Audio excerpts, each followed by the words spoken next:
सदियों पहले करबला में 9 लाख ने 72 कत्ल किए थे। आज 3 करोड़ कह रहा है कि मैंने करबला जाना है। होए होए होए।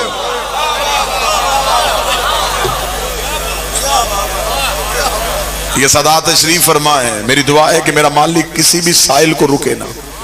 जिसे हुसैन ने बुला लिया वो जरूर जाएगा। यहां तो अब तो सिर्फ चंद साजिशें और चंद धमकियां दी गई है ना। जब बाजू कट रहे थे, जब हाथ कट रहे थे, लोग तो तब भी करबला जा रहे थे। जब मतवक्कल का दौर आया था और उसने कहा था कि अगर क्या है, लोग क्यों करबला की तरफ जाते हैं। यह अब्बासी बादशाह था, यह बहुत मलऊन था, जालिम था। उसे उसके वुज़रा ने बताया कि हुसैन की करबला की ज़ियारत नहीं रुक रही।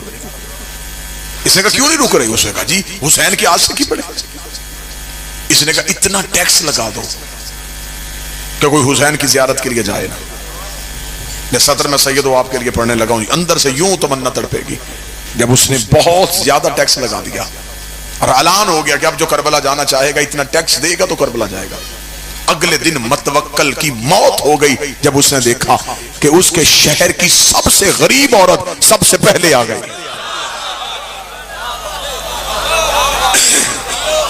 शहर की सबसे गरीब औरत सबसे पहले आई और उसने आगे जो जुमला कहा वो जुमला तुम्हारे अकीदों के लिए। उसने मतवक्कल के दरबार में आके कहा मैंने सुना है कि ज़ियारत सस्ती हो गई है।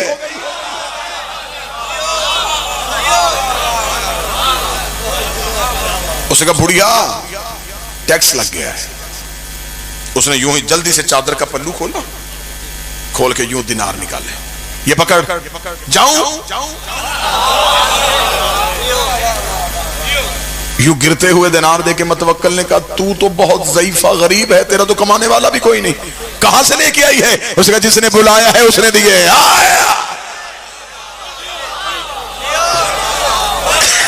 रात कह के सोई थी हुसैन तेरी ज़ियारत के लिए आना है। ख्वाब में आके उसने कहा चादर उठा।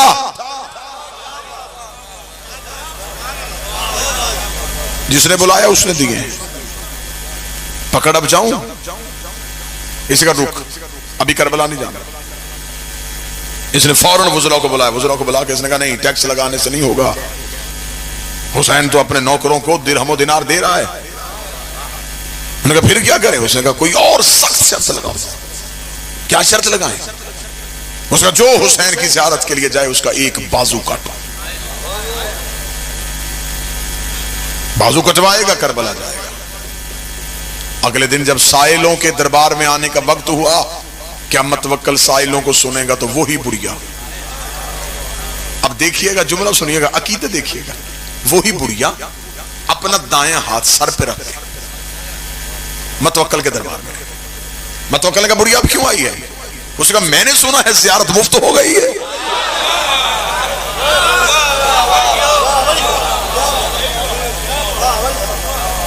बाजू कटवा रहा है ना, कटवाने आए। उसने कहा मैंने काटना है, तूने सर पे क्यों रखना है। ओ क्या कहने अली वालों, हुसैन के आशिकों। बुढ़िया देखा दी अब ये मेरा नहीं हुसैन का हो गया है। जो चीज हुसैन की हो जाए वो सर पे रखी जाती है। अब ये बाजू मेरा नहीं है, ये हुसैन का है। जल्दी काट, करबला जाने दे। उसका अभी का भी असूल बदल देते हैं, फिर एक बाजू नहीं दो। बुढ़िया ने कहा दोनों काट। उसका पांव भी कटेंगे। उसने कहा दोनों काट। मतवक्कल ने कहा मैं इसी बुढ़िया को ऐसा इबरत का निशान बना दूंगा, फिर दुनिया कोई ज़ियारत के लिए जाने के लिए सोचेगा भी नहीं। ये बुढ़िया क्या समझती है कि मैं इसके इश्क के आगे हार जाऊंगा। इसने कहा अभी इस बुढ़िया के बाजू भी काटते हैं, इसके पांव भी काटते हैं, फिर देखते हैं ये ज़ियारत के लिए कैसे जाएगी। मतवक्कल अपने महल के बाहर मीनार पे खड़ा हो गया। बुढ़िया के बाजू कटवाए गए, बुढ़िया के पांव कटवाए गए। खुद महल के मीनार पे खड़ा मंजर देख रहा था और उसने अपने सिपाहियों से कहा धक्का दो बुढ़िया को दरबार से बाहर, अब मैं देखूंगा कटे हुए हाथों से, कटे हुए पांव से चलेगी कैसे, उठेगी कैसे, जाएगी कैसे। जो ही सिपाहियों ने लहू से भरी बुढ़िया को यूं दरबार से बाहर धक्का दिया। मतवक्कल मीनार पे देख रहा था, अभी धक्का दे के अभी बुढ़िया जमीन पे गिरी नहीं या एक घोड़े सवार आया। उसने हाथ से बुढ़िया को उठाया, अपने घोड़े के ऊपर बिठाया। बुढ़िया ने जाते जाते मतवक्कल की तरफ देखा, शुक्रिया, पहले चल के जाना था, अब वो लेने आ गए।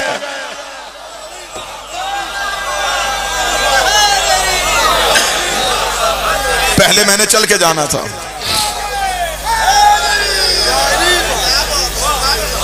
मैंने चल के जाना था, अब वो लेने के लिए आ गए। तेरा शुक्रिया, मैंने तो चलना था।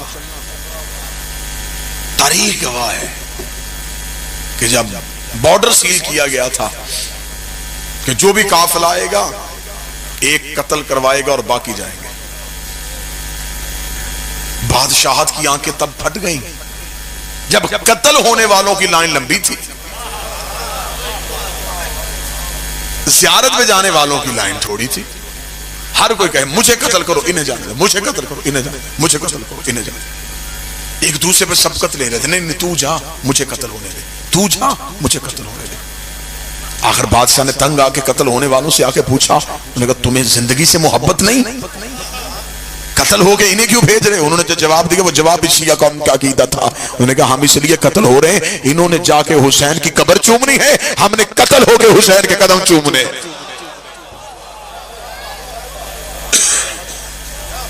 मोहब्बत हुसैन ये है कि हुसैन आज भी करबला में खींच रहा है। अल्लाह ने अपने घर में सिर्फ अमीर बुलाए। जाओ कुरान मिंबर पे लेके आओ, अल्लाह के घर जाने का दावतनामा कुरान से निकालो। खुदा कहता मुस्तती हो तो मेरे घर आना, साहब इस्तात हो तो आना, मकरूज हो ना आना, बेटी ब्याहने वाली है ना आना, गरीब हो ना आना, मजदूर हो ना आना। अमीर खुश खुश अल्लाह के घर की तरफ चले। उसने हमें बुला लिया, गरीब सहम गया। उसने भी मालदारों को बुलाया, तो अब गरीब कहां जाए? गरीब सहमा हुआ था। या करबला से हुसैन के करम ने अंगड़ाई ली। हुसैन को तो गरीब है, कर्जा लेके करबला वापस हुसैन करेगा।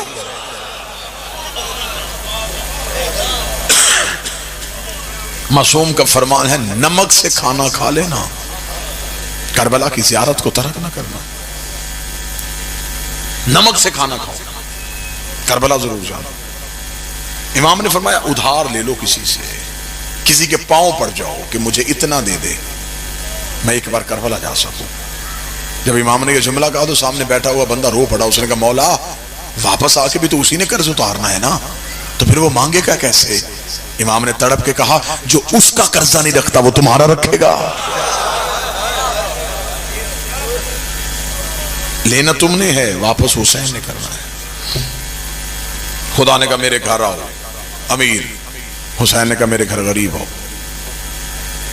खुदा ने कहा मेरे घर आओ मैं पिछले गुनाह माफ करूंगा। हुसैन ने कहा मेरे घर आओ मैं अगले गुनाह भी माफ करूंगा। जाओ जाके उलमा के सरों पे कुरान रख के पूछो, अल्लाह के घर जाओ तो खुदा ने शर्तें रखी हैं। लिबास एक पहनवाऊंगा, सर मुंडवाऊंगा, खुले मैदान में सुलवाऊंगा, पहाड़ियों के दरमियान दौड़ाऊंगा, अपने घर के साथ चक्कर लगवाऊंगा। कभी कहूंगा पत्थर चूमो, कभी कहूंगा पत्थर मारो, कभी कहूंगा जागो। जब एहराम बांध लोगे फिर मेरी शर्तें हैं, तिनका नहीं तोड़ सकते, मच्छर नहीं मार सकते, झूठ नहीं बोल सकते, गीबत नहीं सुन सकते, वरना एहराम बातिल हो जाएगा। इतने सारे काम तुमने करने हैं, फैसला फिर मैंने करना है कि मैंने हज कबूल करना है कि नहीं करना, हज रखना है कि नहीं रखना। क्या कहने हुसैन तेरे करम के। हुसैन ने कहा तू सिर्फ नीयत कर, कबूल पहले करूंगा, सफर बाद में करवा। हुसैन ने कहा तू सिर्फ नीयत कर के मैं करबला आना चाहता हूं, तू नीयत कर। हुसैन कहते हैं मैं तुझे पहले गुनाहों से माफ करूंगा। अब सत्र सुनिए। एक बंदे ने इमाम से पूछा, उसने कहा मौला हर अमल करने के बाद कबूल होता है, नमाज पहले पढ़ो बाद में कबूल, रोजा पहले रखो बाद में कबूल। खुदा ने कोई अमल पहले कबूलियत में नहीं लाया, पहले अमल करो फिर कबूल। ये करबला की वाहद ज़ियारत है, ये कबूल पहले अमल बाद में।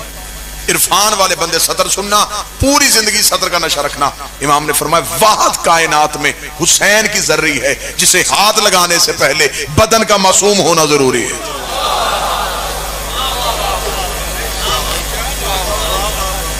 हुसैन पहले गुनाहों से धोता है, फिर अपने शहर बुलाता है।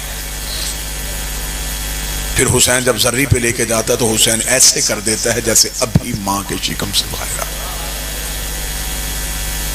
इसलिए कि गुनाहगार के हाथ में ताकत क्या कि वो हुसैन की जर्री पे हाथ डाल ले।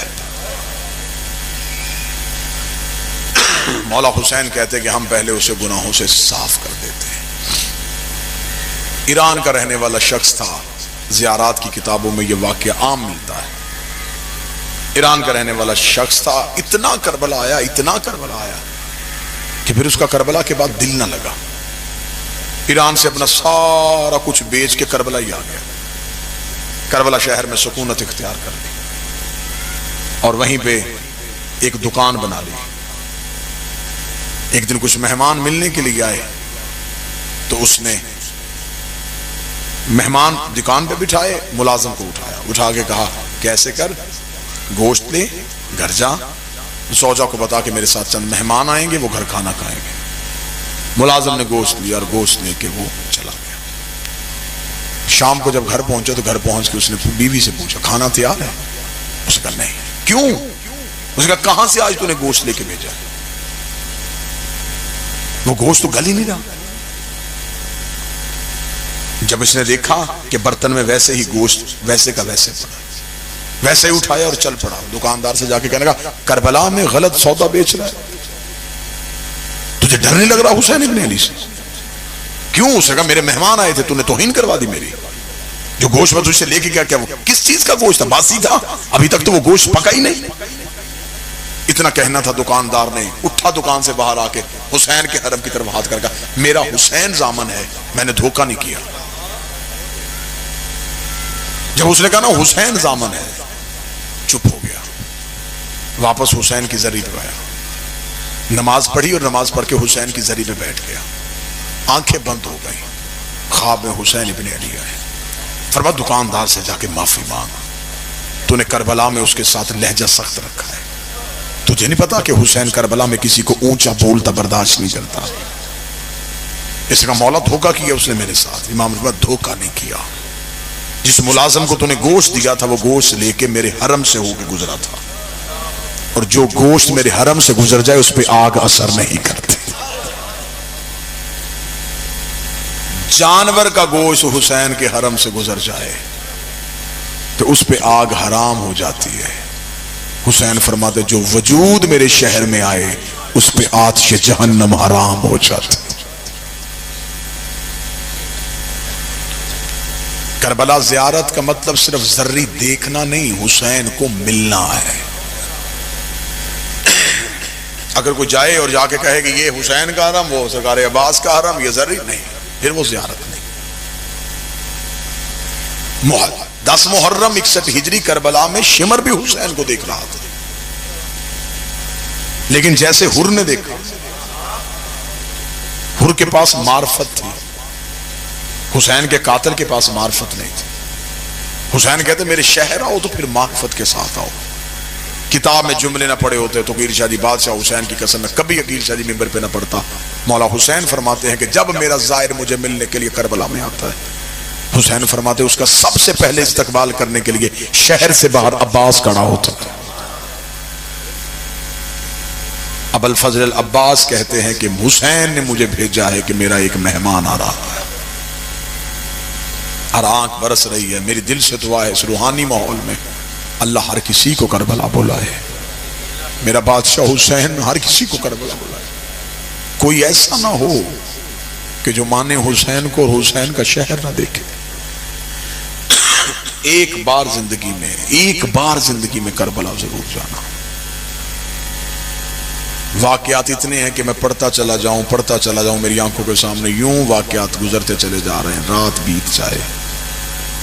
वो जिस गुनहगार को हुसैन मौला अमीर अल मोमिनीन ने कहा था इसे मेरे शहर में दफन न होने देना, और फिर अगली रात अली ने मजावरों से कहा था वो जनाजा आ रहा है इसका इस्तकबाल करो।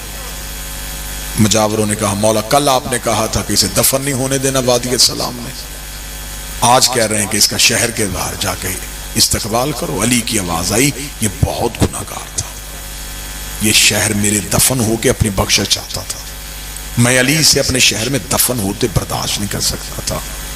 तो मौला मरने के बाद क्या नेकी की इसने जो आपने माफ कर दिया? फरमाया मरने के बाद नेकी नहीं की, सिर्फ ये हुआ कि जब इसके वर्षा इसका जनाजा लेके नजफ की तरफ आ रहे थे तो रास्ते में तूफान आ गया, करबला की मट्टी इसके कफन पे पड़ गई है। मेरे हुसैन के शहर की मट्टी तूफान के साथ उड़ती हुई इसके कफन पे पड़ गई। इसके कफन पे करबला की खाक का पड़ना था, अल्लाह ने इसके गुनाह माफ कर दिए। अब जाओ इसका इस्तकबाल करो, इसके कफन पे करबला की मट्टी है। यही तो वजह है कि हम अपने मरने वाले के कफन में सजदागार रखते हैं ताकि हुसैन के शहर की याद इसके कफन में साथ जाए। एक बार करबला जरूर जाओ ताकि 70 कदम पे वो मकाम देखो जहां बहन देखती रही है और भाई से बात होता है।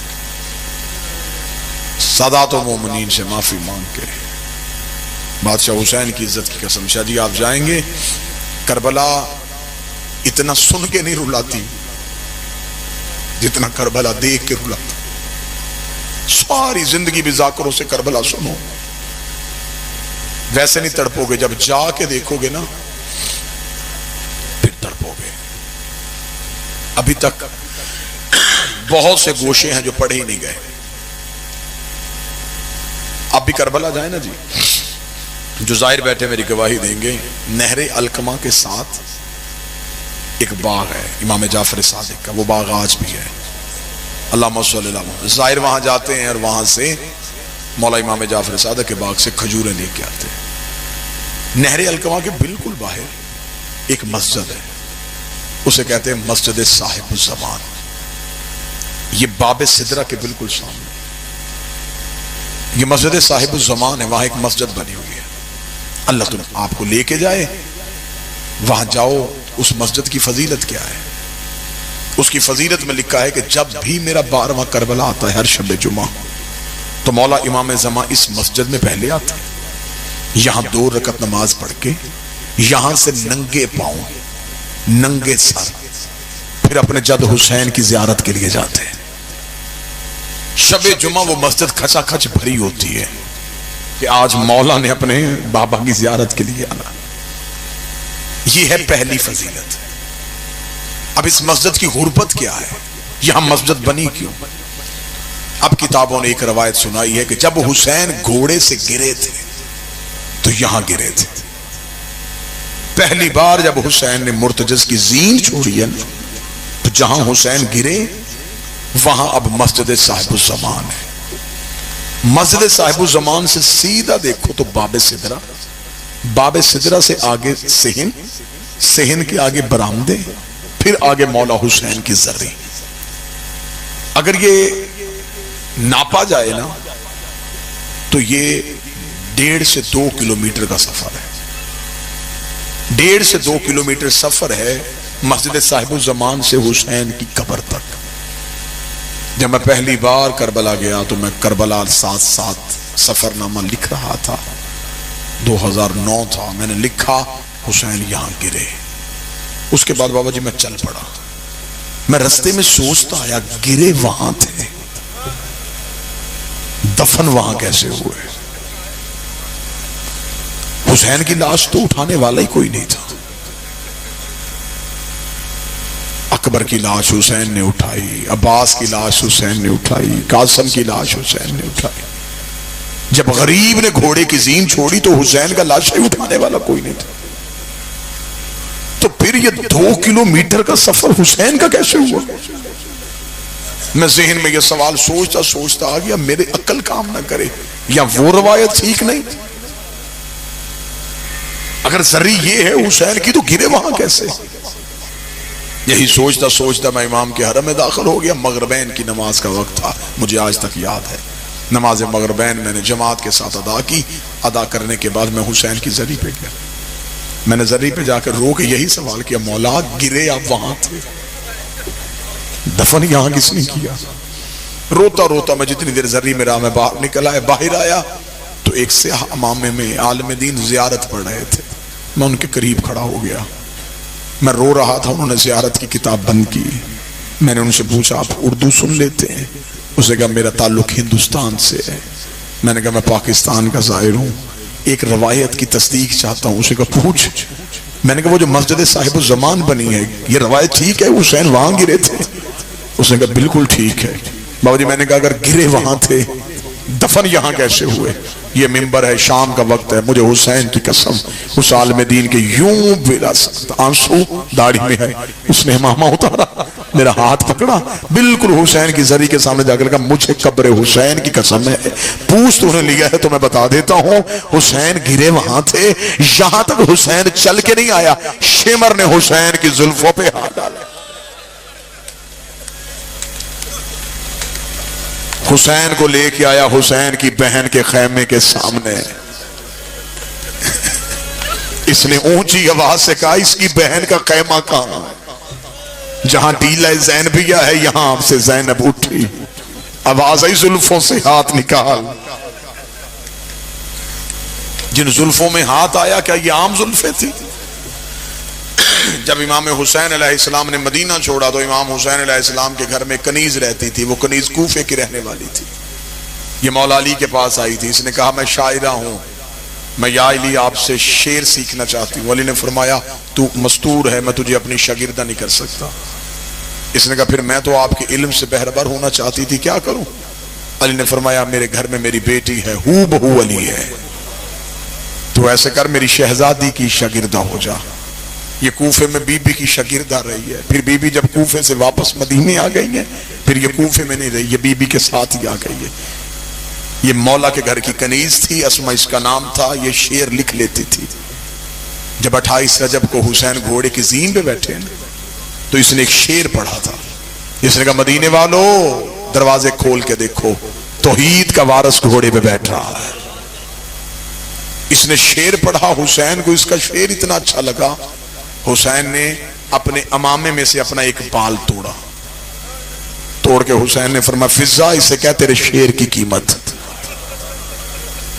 जो ही हुसैन ने बाल तोड़ा तो वो कनीज दूसरा शेर पढ़ने लगी। दूसरा शेर पढ़ने लगी, ज़ैनब की आवाज़ फिजा इसे क्या चुप हो जा, अब हुसैन ने बाल तोड़ा, ज़ैनब से बर्दाश्त नहीं होगा। जो भाई का एक बाल टूटना बर्दाश्त नहीं कर रही थी, क्योंकि यहां पे कभी ये अलम की बरामदगी है। मैं 4 सतरे पढ़ूंगा बादशाह अब्बास की इज्जत पे। सैयदों का मान था गाजी,